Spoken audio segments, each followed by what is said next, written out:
Olá, tudo bem? Vamos dar início a mais um estudo aqui no nosso canal, Estudando Espiritismo. Dessa vez vamos fazer um comentário sobre os itens do dever e da virtude que estão contidos no capítulo 17 do Evangelho segundo o Espiritismo sobre os sede perfeitos. Esse capítulo é um capítulo difícil, assim como todos os outros do Evangelho, claro, mas ele em particular, porque se trata da ideia da perfeição. Essa ideia é uma ideia ah, que a gente tem dificuldade de compreender bem, porque normalmente se atribui a ideia da perfeição à própria ideia de Deus, né? Jesus mesmo disse: sede perfeitos como perfeito é o Pai. E talvez seja importante a gente entender que isso é só uma forma, só uma figura de linguagem, porque há uma distância, né, impossível, né, uma diferença abissal entre criador e criatura. Deus não é perfeito. Deus não tem qualidades ótimas, né, como nós podemos desenvolver em nós para nos tornarmos, entre aspas, perfeitos. Até a ideia da perfeição traz uma ideia de completude, de finitude, de um processo de aprendizado que contraria a lei de progresso. De todo modo, talvez seja importante a gente pensar a ideia da perfeição como aquele estado de elevação moral que faça com que a gente supere a necessidade de encarnar em mundos de prova e expiação, ou mesmo que faça com que a gente supere a necessidade de encarnação, né? Que nós sabemos que é uma fase inicial do processo de aprendizado do espírito. Muito bem.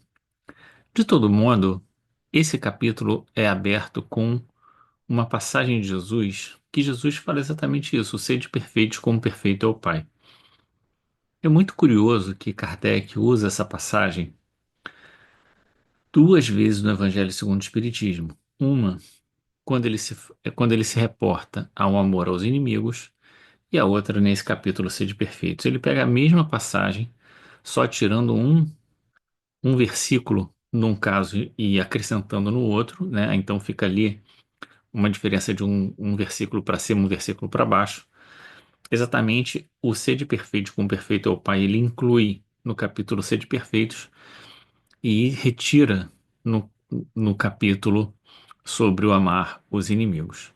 E o que que diz essa passagem? Diz assim, ela está em Lucas não, em Mateus, e agora esqueci de anotar aqui, depois eu vou botar aqui embaixo a passagem na Bíblia propriamente dita.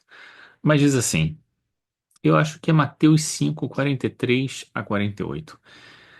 Ouviste o que foi dito: amarás o teu próximo e odiarás o teu inimigo.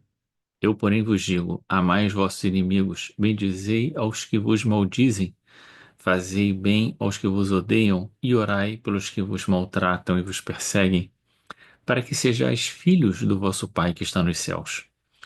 Porque faz que o sol se levante para os bons e maus, e a chuva desça sobre os justos e os injustos. Pois se amardes os que vos amam, que galardão tereis? Não fazem os publicanos também o mesmo? E se saudardes unicamente os vossos irmãos, que fazeis demais? Não fazem os publicanos também assim? Sede vós perfeitos, como é perfeito o vosso Pai que está nos céus. Essa passagem ela traz uma série de elementos importantes da gente comentar. Certamente vamos comentar apenas alguns deles aqui. A primeira questão importante é entender que quando Jesus fala do amor, ele não fala de um sentimento, mas de uma ética. Então, não importa se eu gosto, se eu tenho afeição por uma pessoa ou por outra. Eu devo amá-la porque eu devo fazer o bem a ela de qualquer maneira, independente de qualquer coisa. Esse é o ponto principal. Então, o fazer o bem não está relacionado ao afeto que eu tenho pela pessoa. E exatamente essa distinção que está colocada aqui. Se eu faço bem somente às pessoas a quem eu tenho afeto, né? Então é só um jogo de reciprocidade, porque eu dou e recebo, né? Entretanto, Jesus está propondo uma outra coisa. Ele está propondo que a gente faça o bem, mesmo para aquelas pessoas a quem a gente não tem afeto. Então é que ele diz: aprendeste o que foi dito. Amarás o teu próximo e odiarás o teu inimigo. Eu, porém, vos digo: amai os vossos inimigos. Mas o que é amar os vossos inimigos? Até afeição por eles? Não. É bendizer os que vos maldizem. Então, a pessoa está te maldizendo e você diz: eu te abençoo, né? Fazei o bem aos que vos odeiam. Então, eu vou fazer o bem àquela pessoa, independente, do sentimento que ela me mova. Orai pelos que vos maltratam e vos perseguem. Então, toda vez que a gente ora a Deus, a gente tem que estar com o coração purificado. Então a gente não tem um sentimento necessariamente de raiva, de ódio pela outra pessoa, sabe que a outra pessoa está nos prejudicando de alguma forma e a gente ora por ela, para que sejais filhos do vosso Pai que está nos céus. Porque o que o Pai faz? O Pai faz com que o sol se levante para os bons e maus e chova sobre os justos e os injustos. Então é isso que se espera do filho do Pai. Faça assim como o Pai faz, né? Então, Jesus atribui a essa forma de agir a ideia da perfeição, sede, pois, perfeitos como perfeito é o Pai. O que é então a ideia da perfeição? A ideia da perfeição é tão somente a ideia de nós consolidarmos o bem em nós para nós fazermos o bem aos outros, independente de qualquer coisa. O bem tem que estar em nós e nós temos que propagar o bem em qualquer circunstância. E se há alguém que está nos prejudicando, o que a gente faz? A gente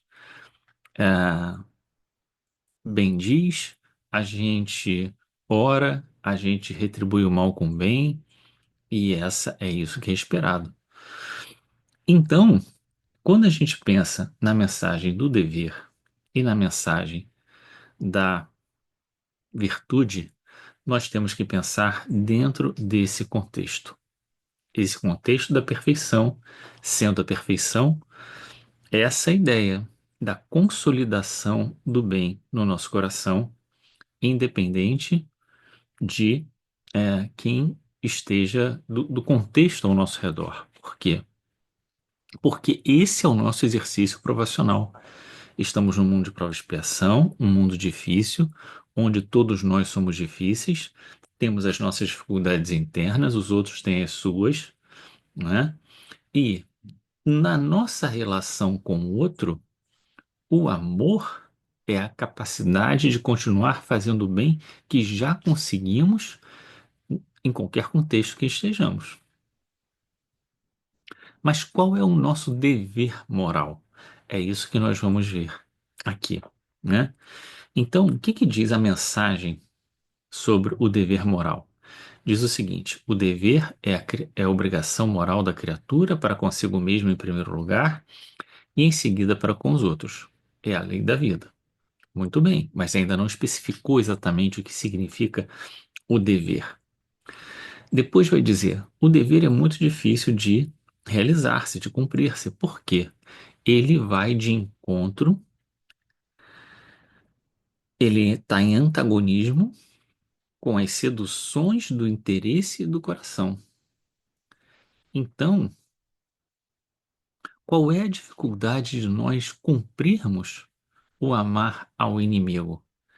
É que normalmente, quando a gente está numa situação conflituosa com o outro, a gente se acha prejudicado. Achando prejudicado e ficando com raiva do outro porque a gente sente que o outro nos prejudicou, a gente é, reivindica para nós o interesse, né? A gente luta pelo nosso interesse e às vezes luta pelo nosso interesse contra aquela pessoa. Então, o interesse e, né, o coração, quando ele diz, né, o antagonismo com as seduções do interesse do coração. Quer dizer, a gente acaba se deixando envolver pelos sentimentos que não são bons, né? Que nos impedem de fazer o bem. Esse que é o ponto central, né? Que nos impedem de fazer o bem. Então, o dever é o cumprimento do dever, ou seja, fazer o bem aos outros, independente do contexto, é um esforço de superação das seduções do interesse e do coração. E vai dizer o seguinte, agora o ponto mais delicado dessa passagem, vai dizer o seguinte: o dever começa exatamente no ponto em que ameaçais a felicidade do próximo e acaba no limite que não desejais que ninguém ultrapasse a vossa felicidade. Olha que coisa difícil e como aqui não há uma regra estrita, uma regra fechada, um passo a passo de que você deve fazer. Por quê? Como saber exatamente, né, é, até que ponto eu estou ameaçando a felicidade do outro e até que ponto aquilo ameaça a minha felicidade? Nem sempre é fácil conseguir perceber esse limite, e para cada um de nós, esse limite pode ser mais ou menos largo, né? Porque eu posso não fazer concessões, abrir mão.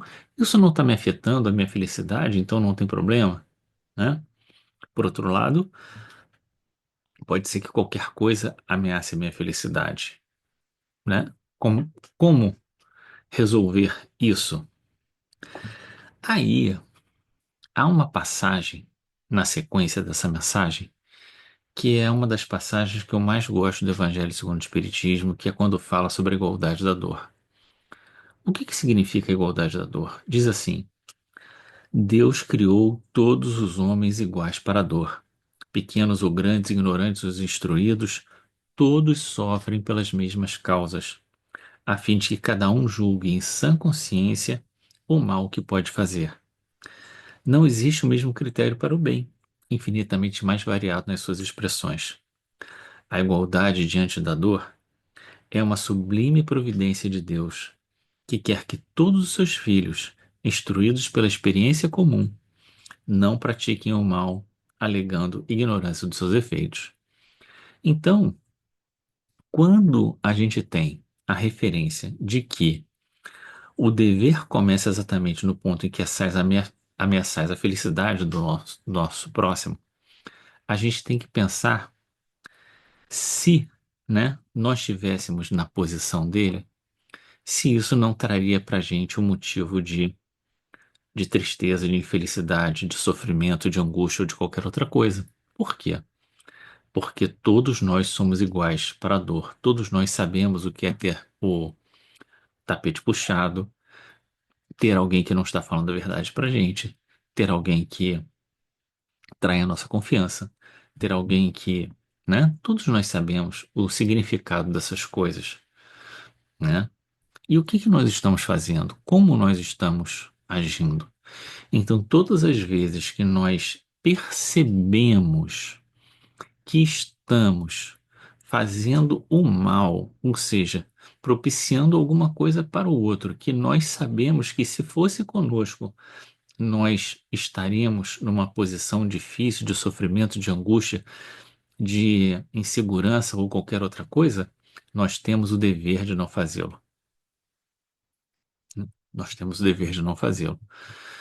Então, esse aprendizado das experiências é parte da pedagogia divina, porque Deus deixa que a gente experimente uns as dificuldades com os outros, né? Que os outros, a gente experimenta a nossa dificuldade na ação que o outro faz com a gente, porque a gente é egoísta e experimenta o egoísmo do outro, e isso deveria ser fonte da gente parar, pensar, refletir e, numa próxima oportunidade, dizer: não, eu sei o quanto é ruim ter uma atitude egoísta, eu não vou ter essa atitude, eu vou, né, é, dividir, compartilhar, enfim, seja o que for, porque sei.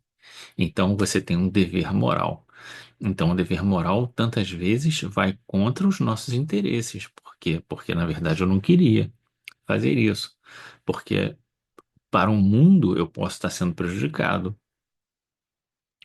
Então, a questão do dever, ela está diretamente relacionada com a questão da justiça, porque é a questão do direito e do, do dever, né?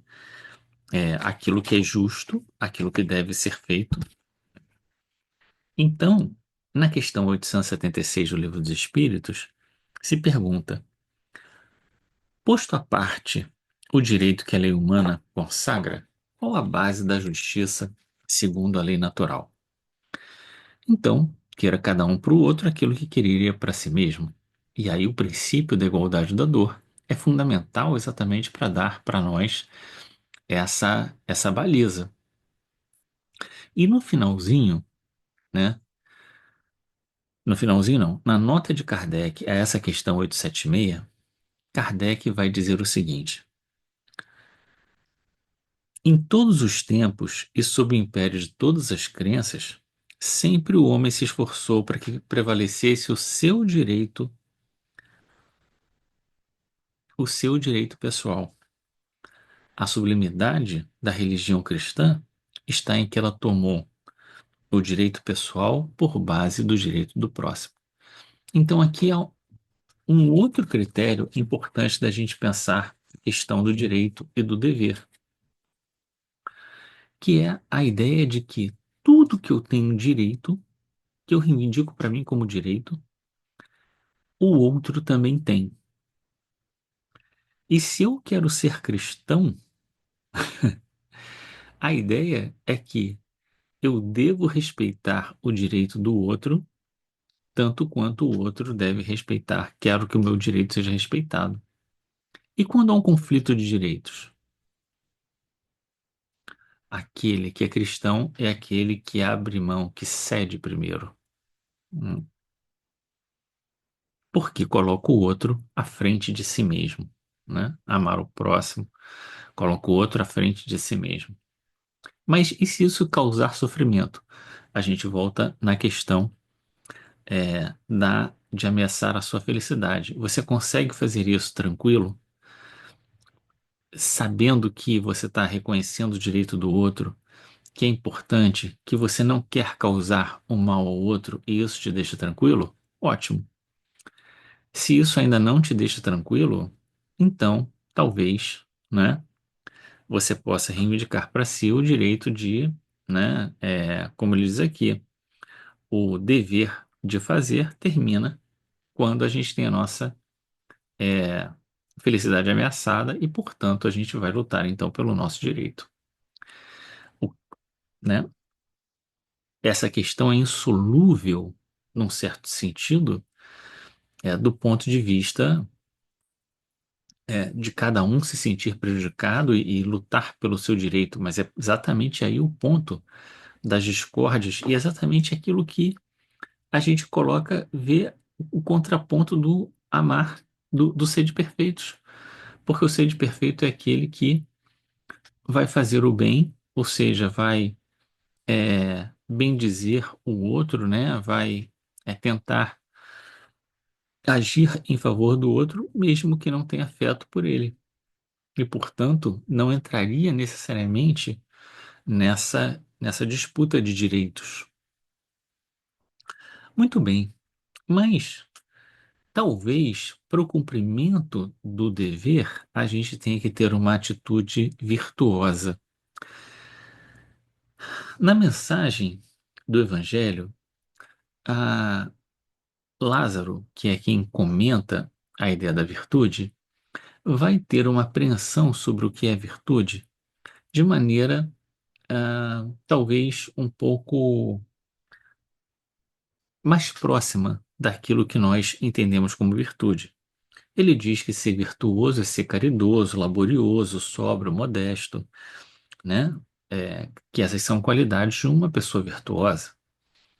E a sua ênfase no estudo da virtude vai ser exatamente na ideia de que a virtude é alguma coisa que se faz sem ficar mostrando para os outros. Se você faz uma coisa boa e fica espalhando isso para todo mundo, para que todo mundo veja, Jesus mesmo disse que a gente já recebeu a nossa recompensa na terra, porque a gente vai ter a recompensa do aplauso, dos elogios, né? Vai inflar o nosso ego.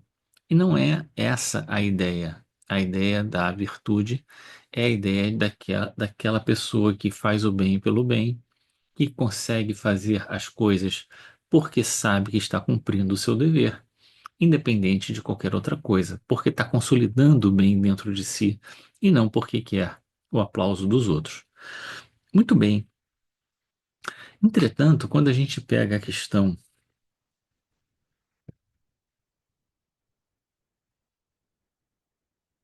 893 do Livro dos Espíritos, a gente vai ver que os espíritos trazem uma ideia de virtude um pouco diferente dessa ideia que é a mais comum, de que a virtude são simplesmente os atos de bondade. Na questão 893, então, a gente vai encontrar a seguinte pergunta de Kardec: qual a mais meritória de todas as virtudes? E a resposta: toda virtude tem o seu mérito próprio, porque todas indicam o progresso na senda do bem. A virtude sempre que há resistência voluntária ao arrastamento dos maus pendores. A sublimidade da virtude, porém, está no sacrifício do interesse pessoal pelo bem do próximo, sem pensamento oculto. A mais meritória é que se assenta na desinteressada caridade.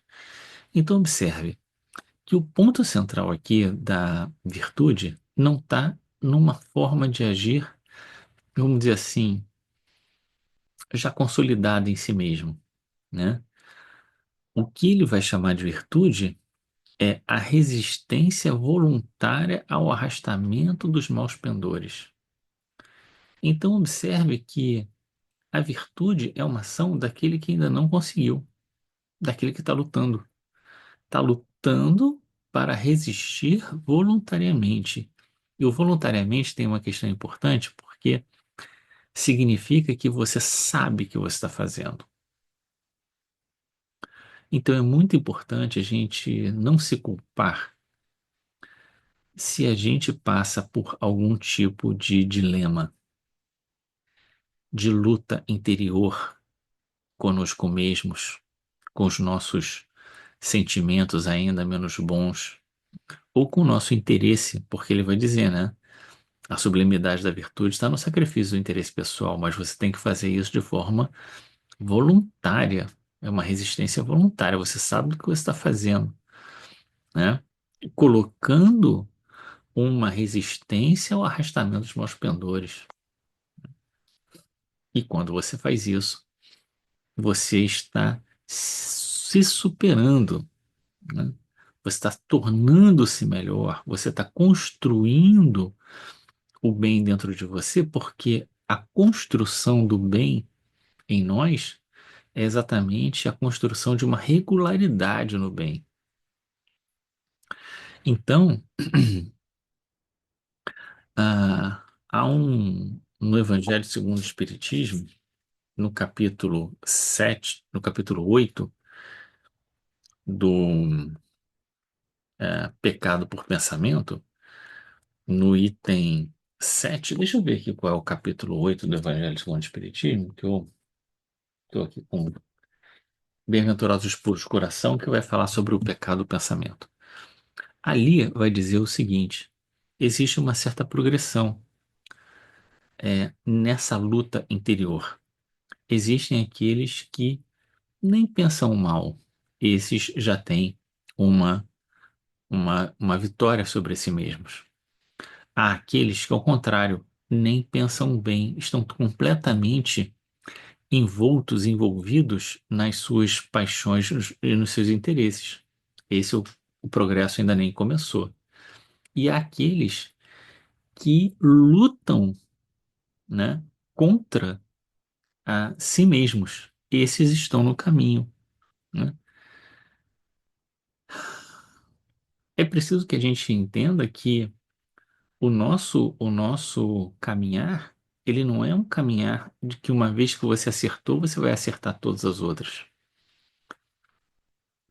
A ideia da consolidação do bem quer dizer que a gente vai fazer provas e provas e provas e provas até que aquilo vai se tornando cada vez mais fácil da gente fazer, até o ponto em que a gente faz já sem pensar. Como uma,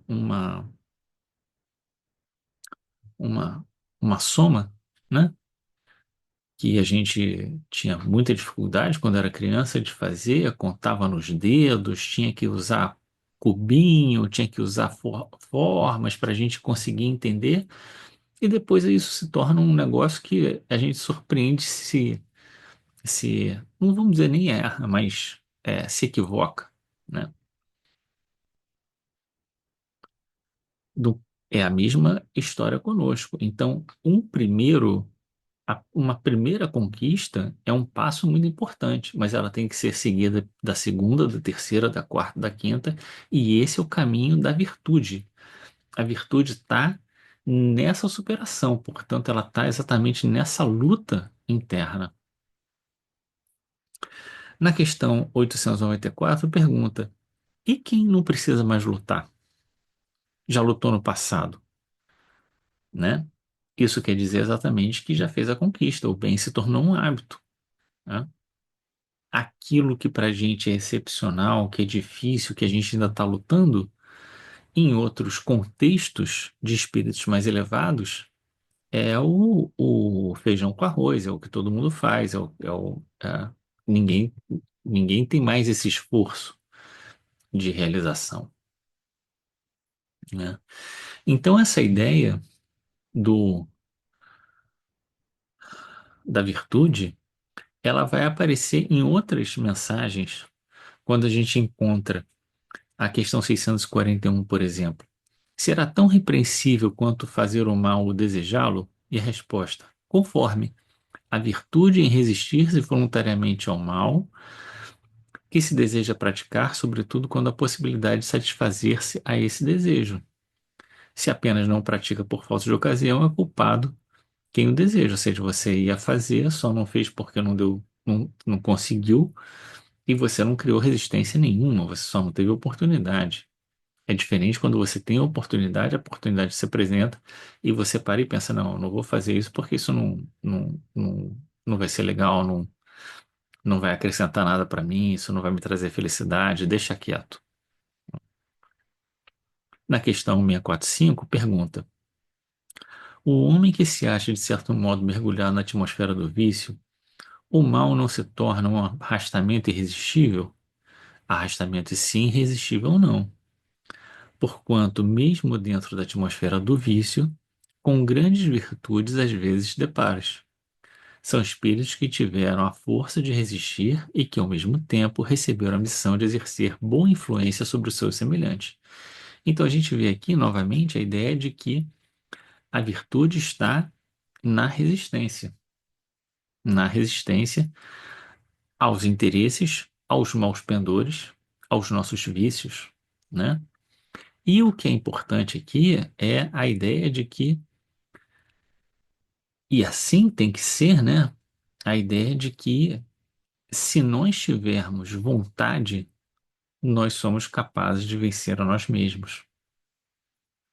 É isso que vai aparecer na questão 909 do Livro dos Espíritos, quando fala sobre as paixões, que se pergunta se nós conseguimos, através dos atos de vontade, vencer as nossas paixões. E a resposta é sim, desde que você tenha vontade de fazê-lo.